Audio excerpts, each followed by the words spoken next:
جی جی میں کلیئر کرنا چاہتا تھا مراد صاحب سے کہ وہ کہتے ہیں کہ جو ہے شیعہ جو ہے وہ ماذا حضرت عائشہ صدیقہ رضی اللہ تعالیٰ عنہا پہ تہمت لگاتے ہیں جانی ہونے کی. اس میں جو ہے وہ قرآن کی آیت سورہ آل عمران کی آیت نبی ہوتی ہے. میں یہ پوچھنا چاہتا تھا مراد صاحب سے کہ اس میں جو ہے کتنی حقیقت ہے اس بات میں کہ واقعیت ہے کہ کوئی شیطانی علماء یا کوئی ایک گروہ جو ہے ایسا کام کر رہا ہے. اور کیونکہ جو ہے مراد صاحب سے ہم نے سنا ہے کہ اگر اللہ یا اللہ رسول کی کوئی نفی کرتے تو جو ہے اس سے کفر کا خطرہ تو آیا ہی آیا. لیکن یہ ہے کہ اپنی بات صاحب زیادہ بہتر دوست ہماری اصلاح کر سکتے ہیں کہ اس معاملے میں جو ہے وہ کیا ہمارا نظر عمل ہونا چاہیے اور اس کی کتنی حقیقت ہے.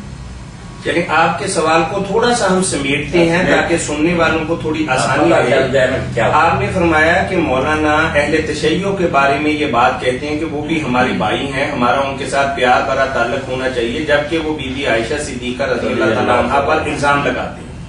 تو آپ کے کہنے کا مقصد یہ ہے کہ آیا سارے شیعہ اس الزام کے اندر برابر میں شریک ہیں یا شیعوں کا کوئی ایک فرقہ ان کی کچھ اقلیت ایسا کہتی ہے؟ تو اس کے بارے میں آپ نے وضاحت ہم سے مانگی ہے, یہی بات ہے نا سر؟ یہی بات ہے کہ اس بات کی کیا حقیقت ہے. بالکل وہی بات سمجھ گئے نا, سوال تو آپ کا یہی ہے نا. سمجھ گیا. ٹھیک ہے عظیم جمال صاحب, بات یہ ہے کہ جو حضرت عائشہ صدیقہ رضی اللہ تعالیٰ عنہ ہماری ماں ام المومنین ہے, رسول اللہ کی بیوی ہیں, دنیا میں بھی آخرت میں بھی, اور ان کے بارے میں اگر کوئی شخص تہمت جناب کی لگائے تو پھر اسلام میں کیا رہے گا, مسلمان کرانے کا مجھے حق ہی. مگر یہ بات یاد رکھنی چاہیے, شیعہ حضرات جتنا بھی چاہے ناراض ہے نا ان سے, اور ناراضگی کی وجہ ان کے یہ ہے کہ رسول اللہ کے بعد جو حضرت علی سے جنگ لڑی اس کے بارے میں کہتے ہیں کہ خلیفہ تھے حضرت علی, رسول اللہ کے بھائی تھے, داماد تھے, سارے فضائل میں سن رکھے تھے. تو یہ ان کے مقابلہ میں کیوں اتنا بڑا لشکر لے کر جنگیں کمر میں گئی, اس بغاوت کی وجہ سے ناراض. یہ بات تو خود ام المومنین نے خود تسلیم کی, شکر ہے کہ وہ متقیہ تھیں, دیندار تھیں, مرنے سے پہلے روتی رہی کہ میں نے یہ قدم کیوں اٹھایا. اور لوگ جو عبداللہ بن عمر جیسے گزرتے انہیں کہتے ہیں کہ مجھے کیوں نہ روکا, تو اپنی اس غلطی پر وہ پشیمان تھی. خود سید جو اپنے سلیمان صاحب ہے, سلمان منصور پر, انہوں نے لفظ سے بس نہیں لکھا, نرم سے نرم لفظ کہ بشر ہوتے ان سے یہ لفظ ہو. حضور نے بھی کہا تھا کہ آپ کے کتے تو ناراضگی کی وجہ سے حضرت علی سے جنگ ہے, کیونکہ وہ حضرت علی کو کہتے ہیں جو اللہ کے رسول کے مقرر کیے ہوئے خلیفہ تھے, امت کے چنے ہوئے نہیں تھے. یہ ان کا ذہن ہے کہ حضور مقرر کر گئے, اس لیے جو ان سے لڑا ایسے ہی جیسے حضور سے جنگ لڑی, مسلمان نہیں تھا. یہ بالکل ان کا نظریہ. مگر جناح کی تہمت بالکل جو یہ کہتا نا جھوٹ بولتا, شیعہ کا صرف حضرت عائشہ صدیقہ نے ان کی کتابیں بھری ہیں کہ کسی نبی کی بیوی بغیر نہیں ہے, بدکار نہیں ہوئی, کافرہ ہوئی ہیں. حضرت نوح کی بیوی کافرہ ہوئی ہے, لوط کی ہے. کفر کو کہتے ہیں اخلاقی طور پر جتنے بھی چاہے برا ہو, مگر دنیا میں وہ اتنا نہیں برا سمجھا جاتا جس طرح کسی کی بیوی کا بدکاری کرنا, اس سے تو پہلے کچھ نہیں رہ جاتا. اس لیے بیوی کسی نبی کی وہ کہتے ہیں کافرہ نہیں ہوئی, خدا کے حضرت ایسا یہ نام تھا جھوٹا.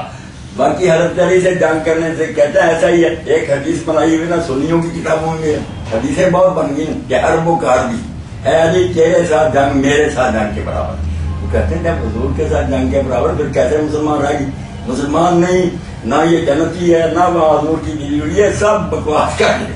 مگر جناح کی تہمت اللہ کی شاہد ہے کہ ان کی کتابیں بڑی ہوئی ہیں کہ کسی نبی کی بیوی بدکار نہیں, جانیاں نہیں. اس لیے عظیم جمال یہ بات جو بھی کہ اس کو کہا یار خدا کا خوف کر, ان کی ناراضگی اور سبب سے ہے یہ جناب والی بات تھی.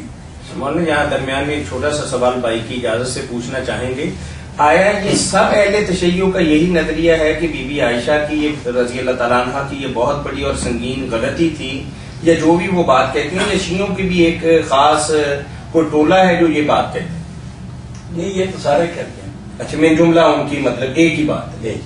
ٹھیک ہے. لیکن یہ جو زنا کا جو معاملہ ہے یہ چھوٹا ہے, مطلب شیعہ حضرات ایسی بات نہیں. یہ الزام لگاتے ہی نہیں ہے, مولانا نے فرمایا نہیں لگاتے, زنا کا الزام نہیں لگاتے. یہ عظیم جمال بالکل نام کی کسی کتاب میں نہ بلکہ کے خود کہتے ہیں جو کہا کہ ام المومنین نے بدکاری کی تھی وہ کوئی شیعہ نہیں کافر, اس کو نہیں کہہ دلاتا کوئی. مطلب ناراضگی, نفرت اور غصہ اپنی جگہ, لیکن یہ الزام اس کے اندر شامل نہیں. کہتا ہے کوئی شیعہ یہ بات نہیں کہہ رہی. جن سے میں نے تب سنا یہ بات جو ہے وہ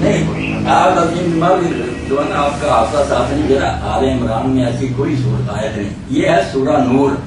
سورہ نور میں حضرت ایسا طریقہ کی بنا رکھتی ہے نا کہ وہ پاک ہیں الزام لگانے والے جھوٹے ہیں. سورت نور کی آیتیں اس کا علماء کہتے ہیں نا اگر کوئی آج کہے کہ نہیں وہ الزام سچا تھا تو پھر قرآن کی ان آیتوں کا منکر ہی ہوا. سورہ نور آل عمران میں نہیں یہ بات آتی.